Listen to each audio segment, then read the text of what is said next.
What's going on, everyone? It's your boy Dak908, aka the Dig Dug himself. Yours truly, Douglas Dig as Monster Hunters and Monster Hunties. Welcome back to another episode. Is it really an episode? I don't know.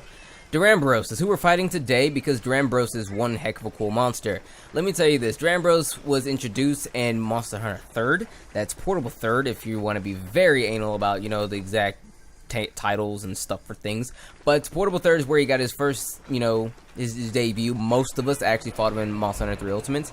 He is one heck of an interesting monster. He's a brute wyvern. He is big. I want to say he's kind of smaller now. They probably did something to his size. He seems a little bit smaller to me. But maybe it's just me fighting that Rush Duramboros DLC quest where he was so huge that made me think, wow, this monster's huge. But he's a kind of a pushover, I'm not gonna lie. But he hits like a brick house on two houses on top of more bricks, who ate a cement block that was actually dipped in steroid juice. That's another brick house. So what I'm trying to say is he hits pretty hard. But let's back it up a little bit. He debuted in 3rd, of course, but most of us fought him in 3 Ultimate. He's a brute wyvern. If you don't know what a brute wyvern is, they are monsters who don't necessarily have anything special about them. They don't necessarily fly. They are very think of like a T-Rex, if you will, and the way there's a name for this. They're bipedal. That's what it is. They're bipedal, meaning they use two legs. They have 2 legs. They have arms, like actual arms.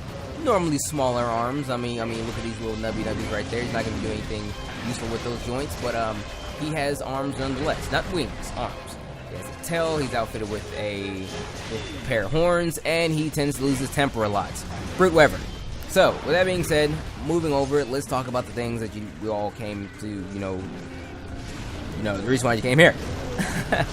He is weak to fire. Now, a lot of people have always wondered, okay, if he's weak to fire, and, oh wait, I didn't even get to this part yet. He's weak to fire, and he's weak to, people say ice. But in my honest opinion, I would probably say you can totally get away with, like, Dragon too.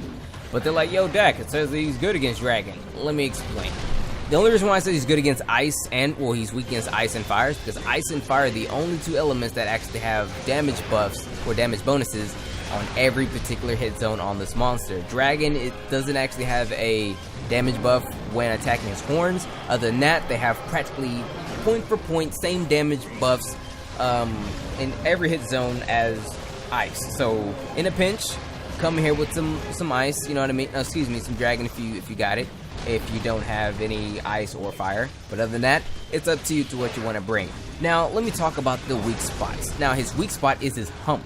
The hump on his back. The 2 humps, kind of like a camel hump on his back. I mean, that's where the steam is coming from. You see it? I'm on his back. You see the steam. You see me on his back.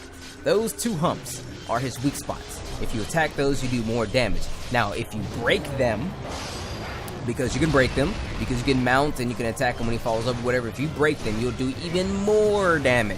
So break them bad boys if you can, and hit them as hard and as often as you like. So I would recommend using Pitfall Trap. Pitfall Traps work exceptionally well against this guy, and allow you to actually hit that lower back bump that's kind of hard to hit in certain cases.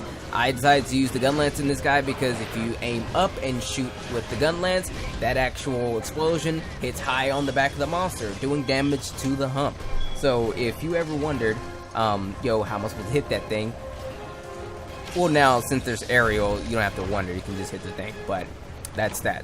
One thing I would like to point out is that when you are fighting this guy, he might do a couple of spin moves on you. Now, you've probably seen him do it already in the video, but that's his main thing. When people see the Duramboros, they think, oh yeah, the ballerina monster. Yeah, because he will spin, use the, you know, the centrifugal force from his tail, because his tail is kind of big, to spin, and then he'll defy laws of physics and nature and everything else, do a super McTwist backflip somersault thing in the air. I mean, with some gusto, mind you, he gets some height, and then he slams the body down. Now, that's his strongest attack. If you get hit with that, you'll probably cart, or you'll probably wake up dizzy-fied. So watch out for that. I mean, there's this huge wind-up. You totally don't miss him not about to do it. But I will say this, while he is spinning, you can attack his legs, which will cause him to stumble over. He can stumble over if you attack his legs, either if he's tired, enraged, or in standard. You know, not enraged, I guess you could say. but remember that you can do it, but I necessarily wouldn't really recommend unless you're kind of close.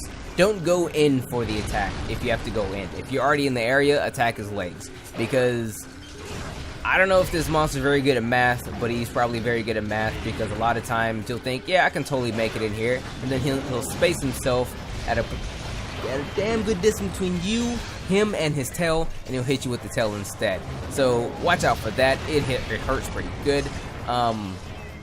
So that's pretty much all I need to know about the guy. He spins. He spins. I guess he charges too, but everybody else charges. Oh, his tail.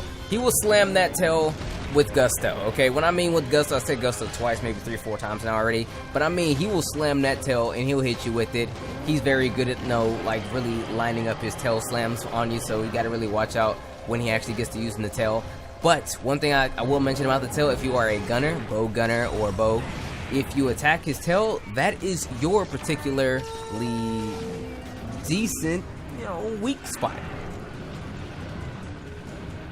Gun damage does good on his tail, is what I'm trying to say here. So if you're a gunner, hit the tail. It does more damage with the gun than anything else, So I mean, if you're really nice, do that to the tail. Check him with his work. Bam. He's big, he's floaty, he does ballerina stuff. This guy's crazy. Anyway, let's move over to the armor, because we talked about this monster long enough. So his armor is actually interesting. Pretty good, mind you. He is a high rank only monster, so if you want to actually make this guy stuff, you have to be fighting him in the high rank. He doesn't have a low rank variant. He doesn't have, what do you call it, an EX or anything like that. It's just straight Duramboros. Armor is really good. If you're a greatsword user, or you would like a piece of greatsword armor that's really good, it isn't that bad. It comes with part breaker and focus, so you can charge weapons faster and do more. Break particular parts of a monster quicker with part breaker. It comes with 3 slots as well, so you can probably gem in, I don't know, something from a talisman and be nice. So you have focus, you have part breaker, maybe even punishing draw or something. I don't know, maybe get it in there, get it nice. But the armor's really good. His weapons, are kind of so-so. I'm only saying this because, truth be told, I haven't really seen too many people use his weapons. I've had the word that people tell me that his hunting horn is actually pretty decent. So if you're a hunting horn kind of guy, you can totally use the hunting horn use his hunting horn, because his hunting horn is actually pretty good. But when you want to come to fight this guy, you can come here with any weapon. He doesn't necessarily have any armed parts of his body, so you can just slap him really quickly and do whatever you like. I would recommend something like Aerial. Aerial will be totally fine, because he's a pretty high up sky monster, and if you can get him laying on his back to do damage on his humps, that's an increased way to do serious damage to him. But other than that, you can kind of go with any other hunting style that you like. I would recommend Aerial though. Weapons, you can just use whatever you want, because that's, I mean, he's nothing too serious. He does hit very hard, so come in with a little bit of defense. But with that being said, everyone, that's everything I can tell you about this monster right here. There's probably a little bit more, but I mean, he's not too difficult. You can kind of figure stuff out on your own.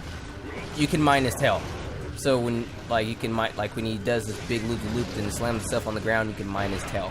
But with that being said, everyone, that's all I got. It's been your boy Dak908, aka the Dig Dug himself, and as always, may the desire center forever be in your favor.